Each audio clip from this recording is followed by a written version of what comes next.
Vanisande amaze ikiringo hafi cy'ukwezi kose ari hano mu Burundi twaragiye kumwakira mwarayibonye twaraganiriye nawe kuri airport mwarumvise vyinshi yagiye akora mu nzira y'ikaraza ni wewe wanaweza yote ni wewe wanaweza yote ni Queen canke Malikia wa gospel music wo mu Burundi iri zina rimaze gushumuza abantu benshi bamwe kuvuga ati wapi si vyarabesha kuko nitumuzike ahana henshi kwa ariko afise insiguro yari hereza kugira ngo umwe wese aritahure bo insiguro namantanga nishwa guhinduka nijya nyene je naravuze ati kwita Malikia wa gospel umwamikazi wa gospel siko narishatse kuvuga yuko ndutabandi ko ari je ngo ndi hejuru kuruta abandi nashatse kuvuga ko jewe nise Malikia kuko kira muntu wese numwamikazi mu gikorwa ciwe ninjiye muri gospel ndumwamikazi wa gospel bajya bose abakobwa bose bari muri gospel turabamikazi ba gospel ariko nta gihugu kigira abamikazi babiri mbo kugira ego nta gihugu kigira abamikazi babiri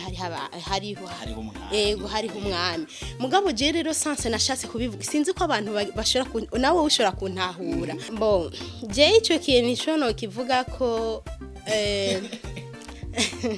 ico navuga kuri ico kintu nibaza ko uko navyumvise jewe kira muntu atahura ukwiwe uko nabitahuye jewe ni nkuku yara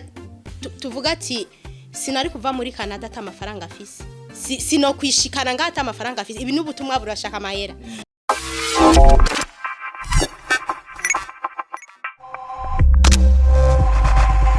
Hello bakunzi ba Ashali TV murameze neza aho muri hose Elma Love mwari amgoza mukeye mutadebukirwa nko bisanzwe ndi mu kazi kose mwantumye kugira ngo ndabakorera no musi ndi kumwe no mu biciciro by'umuziki ndi mu ruhande rwa gospel ndetse asanzwe yita Malikia ndibaza ko maze kuvuga ko wabanza kumubona ndi kumwe nawe ni Sandy umeze neza yego meze neza ndashimye ikaze kuri Ashali TV murakoze cyane Yes mwumvise turi kumwe ndibaza ko twagiye gupresenta ibindi byose muraza ko vyumva ni Sandy amaze ikiringo hafi cy'ukwezi kose ari hano mu Burundi twaragiye kumwakira mwarayibonye twaraganiriye nawe kuri airport mwarumvise vyinshi yagiye akora mu nzira y'ikaraza ariko ni Sandy kuva shikanga ayukwezi kose yashatekereza turamubura turaza kubigaruka ko vyinshi ariko reka tubanze tumenye Sandy ukwezi kose ari mu gasherere hano mu Burundi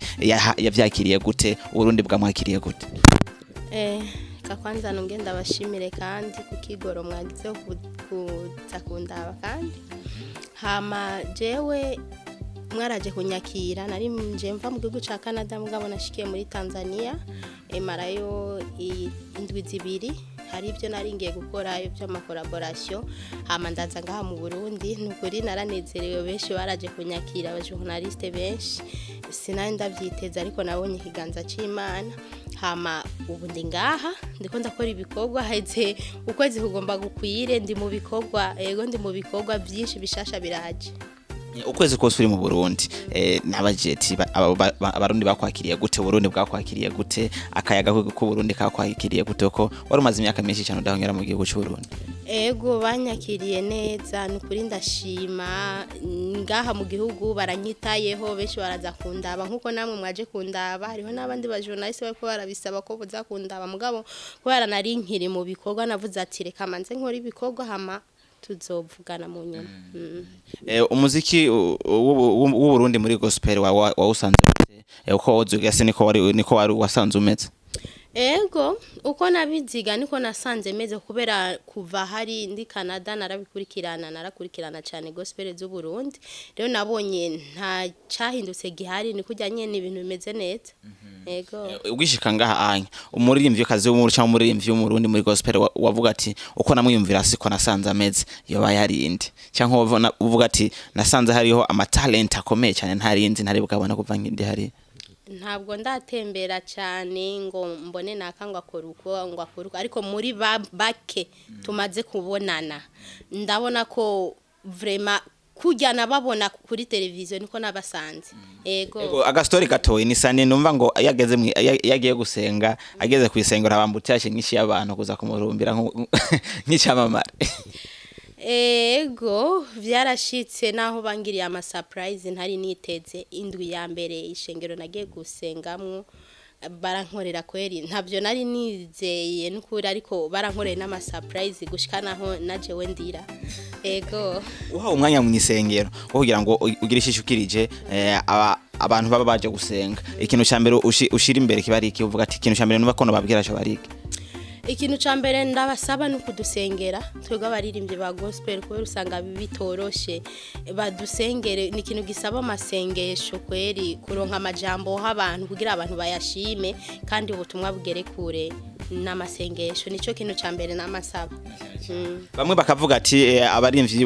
ba gospel hari ibintu biharaje byo gushaka kuvanga ibintu nimba uririmba gospel ntibiswa ko ushobora ama pastor cyangwa aba pastor ariko ngo no musuzuka usanga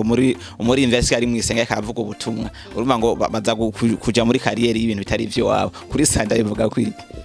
je ico ndabivuga ko kira muntu na nicabona sinovuga ngo baba ngo abari inspiration ngo nuko ngo abona ngo akunze yarakunze kuja muri gospel ngo agiye muri gospel hanyuma mu nyuma ngo aronse inspiration y'ubuvuga butuma ngo acagenda no mu kuba umupasteri jewe nibaza ko ari kira kintu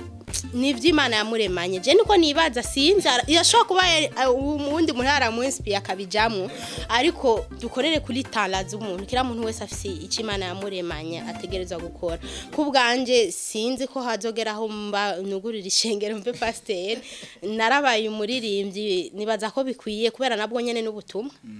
abandi bakavuga bati kuvuga ubutumwa utariye canke ata amafaranga hari ngo ntivyokunda kuri sande bavuga iki nawe nyene uvuga ubutumwa adafise ifaranga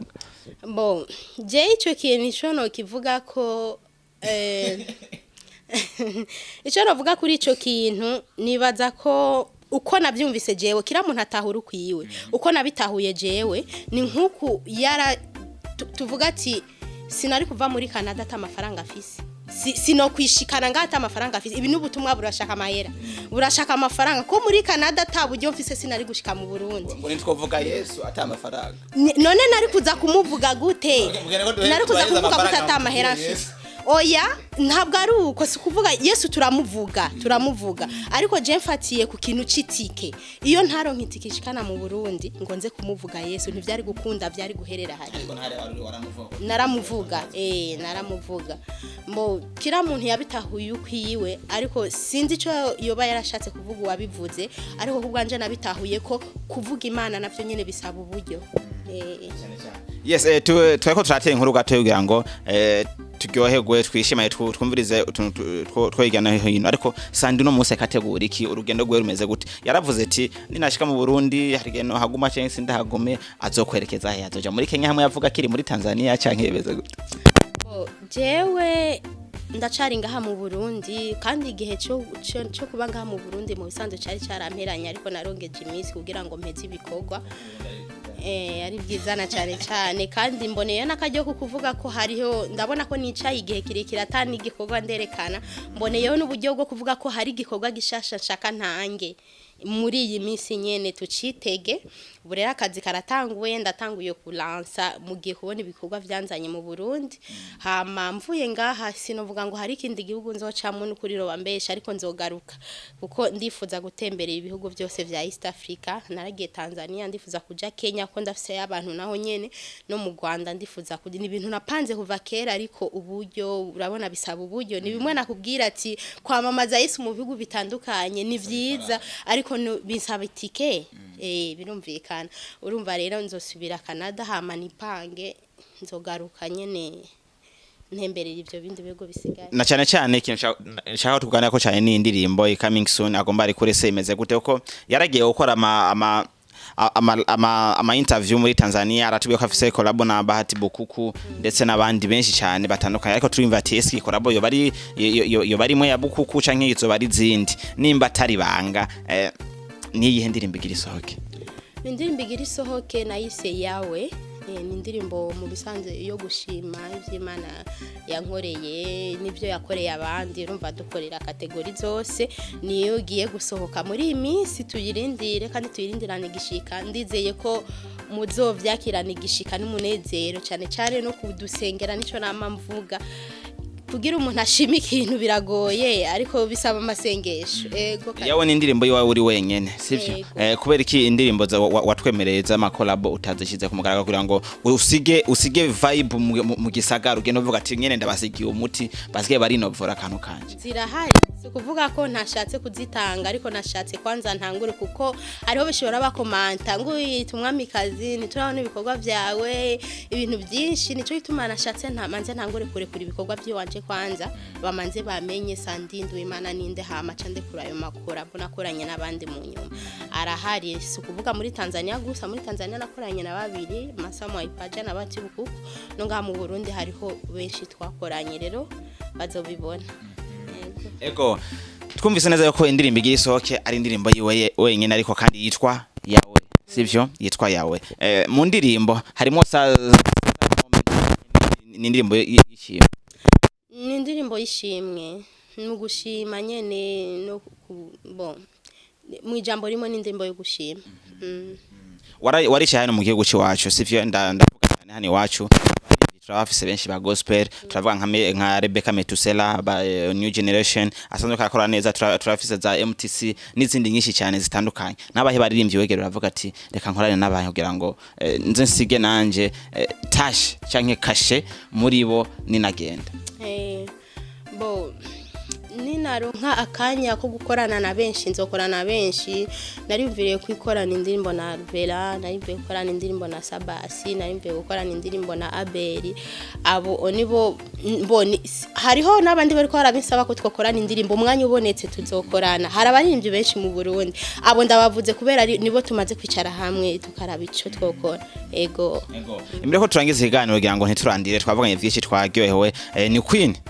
Queen canke Malikia wa gospel music wo mu Burundi iri zina rimaze gushumuza abantu benshi bamwe kuvuga ati wapi sivyo arabesha kuko nitumuzike ahana henshi kwa ariko afise insiguro yerihereza kugira ngo umwe wese aritahure bo insiguro namantanga nishwa guhinduka nijya nyene je naravuze ati kwita